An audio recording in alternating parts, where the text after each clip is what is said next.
મીડિયાના તમામ મિત્રોને નવા વર્ષની ખૂબ ખૂબ શુભકામનાઓ। વડોદરા શહેર પોલીસ આપણા જે ક્રેકડાઉન અગેન્સ્ટ ક્રિમિનલ્સના અભિયાનને નવા વર્ષના પ્રથમ દિવસે એક ગુસ્સી ટોક એક્ટ 2015 હેઠળ ગુનો દાખલ કરીને શરૂ કરી છે। આજે તમારા આનંદ છે। કલમ 3 ગુસ્સી ટોક એક્ટ 2015 હેઠળ નીચે મુજબના કાસમ આલા ગેંગના સભ્યો વિરુદ્ધમાં આજે એફઆઈઆર દાખલ કરી છે। આરોપીઓનું નામ છે હુસૈન કાદર સુની, પ્રવાસી કાસમ આલા કારેલી બાગ, અકબર કાદર સુની, પાપડ પ્રવાસી હજરત પાગા શિરડી બાબાની દરગાહ પાસે, ત્રીજો શાહિદ ઉર્ફે ભુરિયો, એમના ડિટેલ તમને મળી જશે પ્રેસ નોટમાં। ચોથો છે વાસીમ ઉર્ફે બબલુ,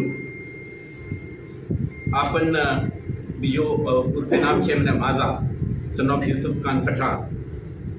ચોથો છે સિકંદર કાદર સુની, આ રવાસી છે કારેલી બાગ। ચોથા હસન ઉર્ફે છાંઝર, આ છે સન ઓફ કાદર સુની, રહે કાસમાલા કારેલી બાગ। એક છે મોહમ્મદ અલીમ સલીમ ખાન પઠાણ, આ છે મોતીનગરના રવાસી છે। સાતમો છે સુફિયાન સિકંદર પઠાણ, આ રવાસી છે પાંજરેગઢ મોહલ્લાના ફતેપુર વિસ્તારના। અને છેલ્લે નવમા આરોપી છે ગની ઉર્ફે એરટેલ સન ઓફ ઉસ્માન શેખ। એમ કરીને 9 આરોપીઓ વિરુદ્ધમાં આપણે ગુના રજિસ્ટર નંબર 1/2025 અંડર સેક્શન 3 ગુસ્સી ટોક એક્ટ 2015 હેઠળ ગુનો નોંધી તપાસ હાથ ધરી છે। આના બ્રીફ કોન્ટેક્સ્ટ આ પ્રકારનું છે। તારીખ 28/12/2024ના રોજ કારેલીબાગ પોલીસ સ્ટેશનમાં આપણે 3 આરોપીઓ વિરુદ્ધ એક એક્સટોર્શન અંગેનો ગુનો આપણે દાખલ કરીએ। આ ગુનાના detailed investigation police inspector R G Jadeja crime branch Vadodara શહેરનાઓ કરતા હતા। તપાસ દરમિયાન આપણા આ આરોપીઓ વિરુદ્ધમાં કેટલાક ગુના દાખલ થયેલ હોવાનું અને એમના સાથે એમના સાગરેતાઓ પણ કેટલાક પ્રકારના ગુનાહિત પ્રવૃત્તિઓમાં સંડાયેલો હોવાનું બહાર નીકળ્યું।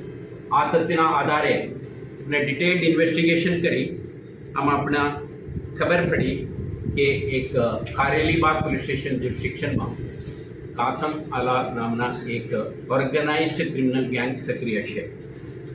તો જ્યારે ઇન્વેસ્ટિગેશન આગળ વધતા આપણને ખબર પડી છે કે આરોપી નંબર 1ના વિરુદ્ધમાં 69 ક્રિમિનલ કેસીસ, નંબર 2ના વિરુદ્ધમાં 30 ક્રિમિનલ કેસીસ, નંબર 3ના વિરુદ્ધમાં 15 ક્રિમિનલ કેસીસ, 4ના વિરુદ્ધમાં 19 ક્રિમિનલ કેસીસ, 5ના વિરુદ્ધમાં 22, છઠ્ઠા આરોપી વિરુદ્ધમાં 22, સાતમા આરોપીમાં વિરુદ્ધમાં 9 અને નવમા આરોપીના વિરુદ્ધ 11 ક્રિમિનલ કેસો દાખલ છે। અને આ આરોપીઓ જુદા જુદા પ્રવૃત્તિઓમાં સંડોવાયેલા છે। એમના વિરુદ્ધમાં જે ક્રિમિનલ કેસ છે આમાં જે લોકોને ભયભીત કરવા માટે attempt two murder, writing, physical assault અને ઇન્જુરી, અને સાથે સાથે એમના પ્રવૃત્તિ ચલાવવા માટે એક્સટોર્શન, રોબરી અને અન્ય પ્રકારના આર્થિક અપરાધો આચરતા હોવાનું આપણે સ્થાન ઉપર આવેલ। આના આધારે આજે એક ડિટેલ્ડ વિગતોનો ભેગા કરીને એના આધારે એક એફઆઈઆર નોંધીને આપણે તપાસ હાથ ધરી છે। સમગ્ર કેસની ઇન્વેસ્ટિગેશન એસીપી શ્રી રાઠોડ નાઓ કરશે અને ઇન્વેસ્ટિગેશન દરમિયાન જે આરોપીઓ અત્યાર સુધી કારેલીબાગ સિટી પોલીસ સ્ટેશન, કરણી, માંજલપુર, રાવપુરા, પાણીગેટ, વાડી જેવા પોલીસ સ્ટેશન વિસ્તારમાં કાર્યરત હતા, સક્રિય હતા અને કેટલાક ગુનાઓમાં સંડોવાયેલા છે, આ તમામ વિગતો એકત્રિત કરીને એમના ગુનાહિત પ્રવૃત્તિ અંગે તમામ વિગતો ભેગા કરશે। ઇન્વેસ્ટિગેશનના ભાગરૂપે આરોપીઓના કેટલાક સ્થળોએ આપણે સર્ચ અને સીઝર ઓપરેશન પણ થશે અને એમના સાથે જોડાયેલ અન્ય કોઈ પણ પ્રકારના આરોપીઓ હોય એમને પણ આઈડેન્ટિટી નક્કી કરીને એમના વિરુદ્ધમાં પણ ક્રિમિનલ એક્શન લેવા માટે પ્રયાસ થશે.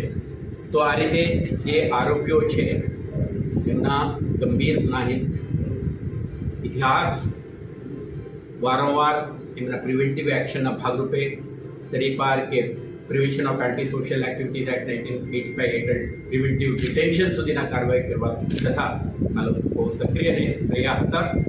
ત્યારે આવા ટોળકીના ક્રિમિનલ એક્ટિવિટીઝને અંકુશમાં લાવવા માટે આપણે આવા એક ગંભીર પગલાં ભરી છે.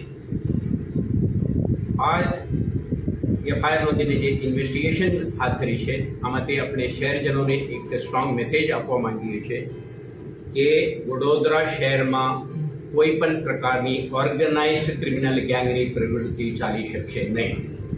બીજું, શહેરના રહેવાસીઓના સુરક્ષા માટે શહેર પોલીસ જે કંઈ પગલાંની જરૂરિયાત છે તમામ પગલાં ભરવા માટે